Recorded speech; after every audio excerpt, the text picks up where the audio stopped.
철강TV 서정은입니다. 지난주에는 우리나라의 대표적인 철강회사인 포스코와 현대제철이 2020년 경영성과를 발표했습니다. 코로나의 영향으로 모두 다 다소 어렵긴 했지만 그래도 두 기업 다 최선을 다한 것 같습니다. 2020년 포스코는 연 4.3% 영업이익률을 냈고요. 현대제철은 0.3%에 그쳤습니다. 오늘 유승록 박사님과 함께 지난주 발표된 현대제철과 포스코의 경영성과에 대한 이야기를 나눠보도록 하겠습니다. 네. 포스코 현대제철 2020년 생산과 매출은 어떻습니까? 예, 생산과 매출 모두 코로나 영향으로 다 감소를 했습니다. 조광 생산 같은 경우에 포스코는 작년에 광양 2고로 개수 영향으로 전년 대비해서 약 200만 톤 정도 감소를 했고, 현대제철도 생산이 약 210만 톤 정도 감소를 했습니다. 특히 현대제철 같은 경우에는 작년 6월 달에 전기료 열연 설비를 가동 중단을 하면서 생산량이 크게 줄은 것 같습니다. 그리고 매출액도 사실 양산 모두 감소를 했습니다. 포스코의 작년 매출액이 26조 5천억, 그래서 전년 대비해서 약 12.8% 감소를 했습니다. 그리고 현대제철도 작년 매출액이 15조 6천억이었고 전년 대비해서 13.8% 정도 감소를 했는데, 이는 모두 아마 코로나 때문에 나타난 그런 가격 하락 그리고 판매 감소 이런 영향들이 매우 컸던 것 같습니다. 양사 모두 수익성 면에서도 하락이 불가피했겠죠? 예, 그렇습니다. 아무래도 가격 하락 영향이 상반기 가격 하락 영향이 상당히 컸던 것 같습니다. 현재 모두 양사 모두 수익이 전년에 비해서 크게 감소를 했는데요. 포스코 영업이익은 전년 대비해서 1조 5천억 감소했습니다. 이 감소율이 한 56% 정도 감소를 했고, 따라서 영업이익률이 8.5%에서 4.3%로 거의 절반 수준으로 줄었습니다. 그리고 현대제철도 영업이익이 전년 대비해서 2,300억 원 감소를 했습니다. 현대제철은 감소율이 거의 85% 감소를 했습니다. 그래서 영업이익률이 1.5%에서 0.3%로 크게 하락을 했고, 아마 가까스로 적자를 면하는 수준이지 않았는가 하는 생각이 듭니다. 포스코, 현대제철 모두 다 수익성이 급격하게 예. 떨어진 것 같습니다. 예. 이 양사가 근데 수익성 면에서는 큰 차이를 보인 것 같아요. 예, 그렇습니다. 이 차이의 원인이 주로 어디 있는지를 우선 생산성과 제조 비용청 양 측면에서 한번 우리가 분석해 볼까요? 예. 그렇시죠. 제가 작년 실적을 가지고 한번 생산성과 먼저 생산성 측면에서 그리고 매출 단가 측면에서 한번 살펴봤습니다. 우선 생산성 측면에서 보면 포스코가 현대제철보다 좀 우수한 것으로 나타났습니다. 현대제철의 경우에는 전기료 비중이 한 40% 정도 되기 때문에 아마 그 생산성에 조금 영향을 미치지 않았나 보여지고, 그리고 또 현대제철의 경우에는 작년부터 수익성, 물량 중심보다는 수익성 중심 경영을 했습니다. 그래서 아마 전기료 분야에 특히 제품의 생산량을 조절하는 그런 전략을 추진했는데요. 그렇게 해서 아마 표에서 보시는 바와 같이 인당 생산량이 포스코가 작년에는 2023톤이었는데 현대제철은 1643톤, 한 400톤 정도 현대제철이 포스코보다 인당 생산량이 적은 것으로 나타났습니다. 아마 전략의 차이가 좀 반영되지 않았는가 하는 생각이 듭니다. 그리고 매출 단가 측면에서는 현대제철이 포스코에 비해서 한 1만 8천 원 정도 높은 것으로 나타났습니다. 작년 매출 단가를 보면 톤당 포스코는 77만 3천 원이었고 현대제철은 79만 1천 원이었습니다. 아마 현대제철이 높았던 이유는 상대적으로 수익 중심의 그러한 판매 전략을 펴면서 봉현강류의 가격이 상대적으로 높았던 것 같습니다. 그런데 반면에 포스코 같은 경우에는 작년에 냉연 도금 제품의 생산이 좀 100만 톤 이상 줄었습니다. 반면에 가격이 그것보다 싼 열연 제품의 판매가 조금 더 늘어서 그래서 아마 그런 영향이 어떤 판매 매출 단가에 영향을 미치지 않았나 이렇게 보여집니다. 제조 비용 측면에서도 볼 수 있겠죠. 예, 어떻게 보면 매출 단가는 현대제철이 포스코보다 좀 높은 것으로 나타났고, 그런데 이제 그런 측면에서 보면 현대제철이 조금 더 포스코보다 영업이익률 측면에서 좀 좋아야 되지 않느냐라는 생각할 수 있는데요. 그런데 사실 보면 생산성 이외에 제조 비용 측면에서 보면 현대제철이 포스코보다 조금 더 불리하다. 매출 단가는 높지만 비용이 높았다. 그래서 영업이익률이 차이가 거의 4%좀 나는 그런 이유가 되고 있는 것 같습니다. 특히 보면 표에서 보시는 바와 같이 전체적 이 표는 작년 3분기까지 이 감사 보고서를 바탕으로 작성을 한 것입니다. 보면 현대제철의 경우에는 전체 합계해서 보면 톤당 비용이 92만 원 정도 됩니다. 그런데 포스코는 72만 3천 원 정도. 사실 비용 측면에서 보면 매출 단가는 현대가 높지만 비용 측면에서는 또 오히려 현대제철이 훨씬 더 높은 그런 것으로 나타났습니다. 그것 중에서 가장 많이 차이 나는 부분이 전력 용수 및 연료비입니다. 포스코는 톤당 전력 용수 연료비가 6,700원 정도, 7,000원이 채 되지 않습니다. 반면에 현대제철은 10만 5천 원 정도로 10만 원을 넘어가고 차이가 많이 나는 거죠. 이도 아마 단순 비교가 좀 어려운 게 현대제철 경우에는 한 40% 정도가 전기를 많이 쓰는 전기로로 생산을 하고 있습니다. 그런 거에서 아마 조금 현대제철이 전기료나 이런 것이 좀 더 많이 발생할 수 있다는 이유가 있고, 그럼에도 불구하고 차이가 너무 10배 이상 나는 거는 조금 너무 많이 나는 것 아닌가라는 그런 생각이 듭니다. 그래서 아마 현대제철 같은 경우에는 뭐 부생가스 발전 설비라든가 배열 해수라든가 하는 에너지를 절감할 수 있는, 에너지 비용을 절감할 수 있는 그러한 시설들이 포스코보다는 조금 열악하지 않은가라는 그런 생각입니다. 네, 하여튼 그 포스코와 현대제철의 수익성 차이를 최대한 그 다양한 데이터를 통해서 분석해 보았습니다. 물론 뭐 이런 분석이 지금의 어떻든 두 회사의 차이를 100% 다 설명한다고 보기는 좀 어렵겠죠. 그리고 또 이게 이제 3분기까지 실적만 가지고 했기 때문에 4분기에 또 어느 정도 좀 개선이 될 수가 있거든요.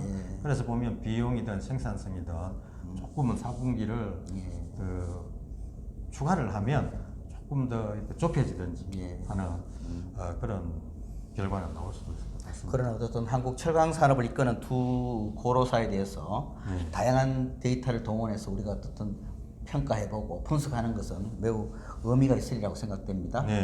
여기서 한 단계 더 좀 범위를 넓혀서 그러면 이 해외 밀들과의 비교를 좀 해보는 것도 의미가 있을 것 같습니다. 작년에 해외 밀들도 사실 실적이 정말 안 좋았습니다. 특히 뭐 코로나19가 전 세계적으로 확산하면서 자동차 공장도 특히 이제 많이 락다운도 많이 하고 그래서 판매, 생산이나 이런 데 조금 많이 어려움을 겪었던 것으로 보입니다. 제가 일본의 NSSMC하고 유럽의 아르셀로미탈의 실적을 제가 조사를 해봤습니다. 조강 생산 측면에서 보면 NSSMC가 전년도에 한 22% 정도 감소를 한 것으로 그렇게 추정이 됩니다. 그리고 큰 폭의 감소네요. 그렇죠. 아르셀로미탈도 한 생산량이 조강 생산량이 16% 정도 감소할 것으로 예상되고 있습니다. 아직까지 그 연간 보고서가 나오지 않아서 지금까지 3분기까지 실적을 가지고 제가 연간으로 추정한 들어갑니다. 그리고 매출의 같은 경우에도 NSSMC 같은 경우에는 전년 대비해서 한 14% 정도 감소할 것으로 예상되고 있고, 아르셀로미탈 경우에는 한 20% 정도 매출액이 감소할 것으로 그렇게 예상됩니다. 그리고 수익성 측면에서도 사실 뭐 한국과 마찬가지로 상당히 좋지 않은 걸로 그렇게 나오고 있습니다. NSMC 같은 경우에는 뭐 국내 시장도 많이 침체를 했었고 그리고 수출도 상당히 많은데 해외 시장도 침체를 했기 때문에 작년에는 영업이익률이 적자로 전환될 가능성이 매우 높습니다. 한 2% 혹은 1%에서 2% 사이 정도의 그러한 적자가 예상되고 있습니다. 반면에 아르셀로미탈은 작년 2분기까지는 사실 모든 전 세계 시장이 별로 다 좋지 않았으나 하반기부터는 미국 시장도 좋아지고 동남아 시장도 좋아지고 그다음에 그 철광석 가격도 상당히 빠르게 올랐습니다. 그래서 하반기 이후에 성과가 상당히 빨리 개선돼서 아마 작년에는 1% 내외의 흑자를 실현하지 않을까 이렇게 예상되고 있습니다. 그래도 어떻게 보면 뭐 해외 밀들과 비교해 보니까 국내 고로사들이 지난 한 해 어려움에도 불구하고 상당히 선방했다 이렇게 볼 수 있을 것 같습니다. 예, 사실 상당히 작년 상반기까지만 하더라도 올해 작년에 연간 기준으로 해서 적자를 벗어날 수 있을까 모두 다 좀 걱정 많이 했었는데 그럼에도 불구하고 흑자로 1년을 마쳤다라는 것을 보면 다른 해외 업체들에 비해서 어느 정도 선방을 했다 이렇게 보여집니다. 포스코가 2020년 연간 영업이익률이 약 한 1조 조금 더 되는 것 같은데요. 왜 보면 과거를 생각하면 과거에는 이제 분기에 1조를 벌었는데 분기에 1조였죠. 상당히 많이 줄었습니다만 그러나 작년 성과만 놓고 보면 또 2, 4분기에는 적자까지 갔지만 그 이후로 빠르게 반등하는 모습을 보이고 있어서 뭔가 약간 그 내부적인 어떤 역량이 있구나 하는 이런 생각도 듭니다. 예, 글쎄요. 작년 2, 4분기가 사실은 포스코로서는 가장 치욕적인 분기였죠. 사상 최초로 분기 적자를 기록. 그것이 하나의 큰 또 전환점이 된 것 같아요. 모든. 아마 그런 어떤 역사적인 그러한 그 순간이었기 때문에 아마 그런 적자라는 그러한 사실 자체가 포스코에 근무하고 있는 그러한 직원들한테 새로운 동기를 부여하는 그런 계기가 되지 않았는가. 그래서 하반기에 가격이 오르고 판매가 조금 더 늘어나면서 보다 더 적극적으로 영업 활동을 하지 않았나. 그 계기가 되었다. 현대 고로가 들어오고 난 다음에 포스코는 어떻든 국내 시장의 상당 부분을 현대에 내어줄 수밖에 없었고 지금은 거의 생산량의 한 절반 가까운 수준을 해외에 갖다 파는 그런 기업이단 말이죠. 상당히 철강제를 절반 가까이를 해외에 판다는 것은 뭐 매우 어려운 일이죠. 그렇습니다. 또 리스크도 높고요. 일반적으로 뭐 다 아시겠지만 철강제는 기본적으로 국내 소비용입니다. 그리고 수출은 어떤 외화라든가 외화 조달이 필요했을 때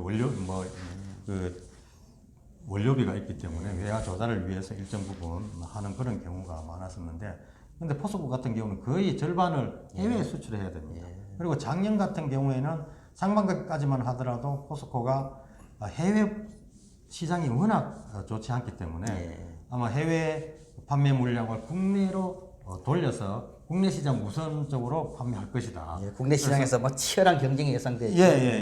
그래서 국내 수출 비율이 상당히 떨어질 거다 이렇게 예상을 했었는데 결과적으로는 거의 47% 정도를 수출해서 벌어들이는 그런 성과가 있었습니다. 어떻게 보면 경기 상황과 관계없이 해외 시장과 상황과 관계없이 포스코가 보다 더 적극적으로 수출에 임했던 것 같고 사실 수출 시장이 국내 시장보다는 사실 일하지 않습니까? 가격 측면에서도 그렇고. 이제 상대적으로 또 작년에 중국이 경기가 좀 좋아지면서 중국 수출이 좀 기회가 좀 열렸던 것 같아요. 포스코. 아마 그랬던 것 같습니다. 사실 동남아 시장보다는 중국의 수요가 빠르게 증가하면서 중국 쪽으로 사실 수출이 상당히 느렸던 것이 주와 이런 어떤 수출 비율을 유지할 수 있는 그런 중요한 계기가 되지 않았나. 반면에 고로 진입 이후에 정말 그 빠르게 그 수익성을 포스코를 따라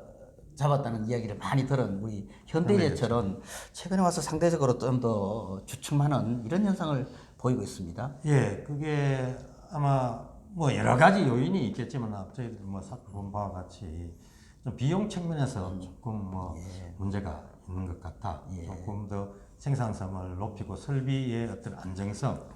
앞으로 아마 지금 현대제철이 1호로가 2010년에 가동됐습니까? 그래서 거의 한 10년이 됐기 때문에 아마 설비 노하우도 상당히 아마 진행되었을 것으로 보여지고 앞으로 그런 설비를 개선해야 되는 그런 수요도 많을 것 같습니다. 그래서 아마 앞으로가 훨씬 더 중요하고 어렵다. 현대제철 측면에서 보면 그럴 것 같습니다. 앞에서 유 박사님께서 뭐 포스코 현대제철의 차이를 다양한 지표를 가지고 설명도 하셨습니다만은 저는 좀 개인적으로 현대제철이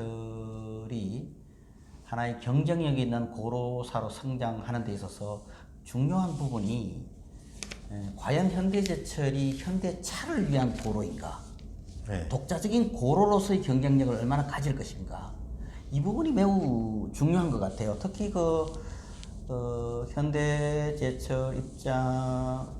현대제철을 보면 그동안에 상당 부분 현대차의 경영 전략이 현대제철로 많이 넘어와서 이렇게 현대제철이 차를 위한 제철소로 이렇게 존재해 왔는데 현실적으로 보면 이 차와 고로 철강사는 이 경영이 굉장히 다른 거거든요. 많이 다르죠. 너무나 달라요. 어떻게 보면 철강은 굉장히 중후장대한 일관 공정 체계에서 설비 중심으로 돌아가고 자동차는 거의 조립 산업에 가깝단 말이죠. 조립 산업. 이 두 개가 어떻게 보면 따로 이렇게 각자 경쟁력을 가져서 상호 시너지를 내는 쪽이 저는 오히려 더 바람직하다고 생각이 되는데 지금은 오히려 더 이 현대제철이 현대차를 위한 고로 이런 모양으로 가면서 경쟁력 확보에 어려움이 있는 게 아닌가 이런 생각도 좀 듭니다. 뭐 경쟁력이 조금 원가가 높다 이런 여러 가지 요인이 있겠지만 사실 그 자동차 계열 회사로서 철강사가 존재하게 되면 사실 판매에 있어서 특히 외부 판매에 있어서 상당히 어려움이 있습니다. 아마 생산 면에서도 생산성을 높이기가 좀 한계가 있을 것 같아요, 저는. 생산성 높이는 것은 기본적으로 거기에 고로 철강 회사로서 존재를 해야 되면 단독으로 존재해야 되면 철강과 관련된 기본적으로 투자라든가 뭐 이런 것들이 이루어질 수 있는데 사실 조금 계열사로서의 있게 되면 그런 투자 문제 이런 것들도 계열사 전체적으로 뭐 결정되는 경우가 많아서 조금 현대제철 독자적으로 그런 결정하기가 쉽지 않은 그런 상황이지 않은가라는 생각입니다. 2020년 발표된 2020년 우리나라의 대표적인 그 철강 선도 기업인 포스코와 현대제철의 경영 성과를 보면서 여러 가지 감회가 많습니다. 그러나 저는 우리나라 철강 산업의 미래를 위해서는 이 두 회사가 한국 철강 산업에서 각자 자기 자리를 잡아가는 것이 매우 중요하다고 생각합니다. 또 각자의 역할을 특화하면서 각자 자기 분야에서 최고의 고로사가 되어서 한국 철강 산업 전체적으로 어느 정도 경쟁과 효율성을 유지하는 이런 시대가 되었으면 하는 바람입니다. 오늘 여기 마치겠습니다. 감사합니다. 감사합니다.